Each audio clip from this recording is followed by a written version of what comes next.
നമസ്കാരം. ഓൺലൈൻ ചാനലിലൂടെ യുവതിയെ അപമാനിച്ച കേസിൽ ചാനൽ നടത്തിപ്പുകാരൻ അറസ്റ്റിലായി. മലപ്പുറം അമരമ്പലം സൗത്ത് മാമ്പോയിൽ ഭാഗത്ത് വേണാനിക്കോട് വീട്ടിൽ ബൈജുവിനെയാണ് Ernakulam town north police inspector Pratap ചന്ദ്രൻ്റെ നേതൃത്വത്തിലുള്ള സംഘം അറസ്റ്റ് ചെയ്തത്.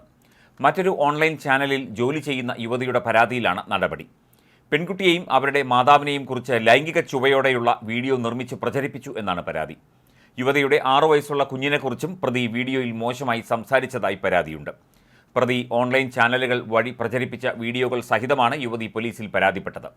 സമൂഹമാധ്യമത്തിൽ യുവതി പങ്കുവച്ച കുഞ്ഞിൻ്റെ ചിത്രത്തിന് താഴെ ഇയാൾ മോശം കമൻ്റ് ഇടുകയും ചെയ്തു.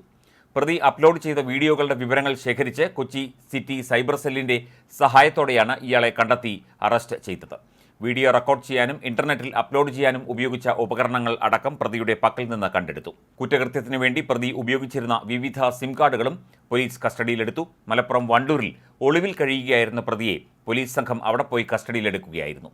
Sub inspector Rafeeq NI, civil police ഓഫീസർമാരായ അജിലേഷ്, റിനു, ജിത്തു, പ്രവീൺ കുമാർ എന്നിവരും അന്വേഷണ സംഘത്തിൽ ഉണ്ടായിരുന്നു. പ്രതി ബൈജു ഇതിനു മുൻപും സമാനമായ രീതിയിൽ പലരെയും അപമാനിച്ച നിരവധി കേസുകൾ ഉള്ളതായി പറയപ്പെടുന്നു.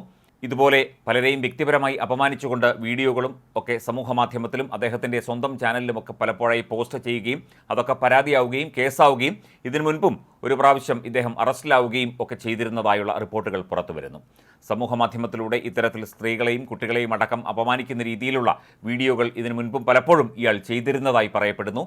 വീണ്ടും ജാമ്യത്തിൽ ഇറങ്ങിയ ശേഷം ഈ ഒരു പരിപാടി തുടരുകയാണ് എന്നാണ് പറയപ്പെടുന്നത്. ഇത്തരത്തിൽ പലകുറി പിടിക്കപ്പെടുകയും പലകുറി അറസ്റ്റിലാവുകയും ഒക്കെ ചെയ്തിട്ടുണ്ട് ബൈജു എന്ന് പറയുന്ന ഈ ചാനൽ നടത്തിപ്പുകാരൻ എന്നുള്ള റിപ്പോർട്ടുകളും പുറത്തു വരുന്നുണ്ട്.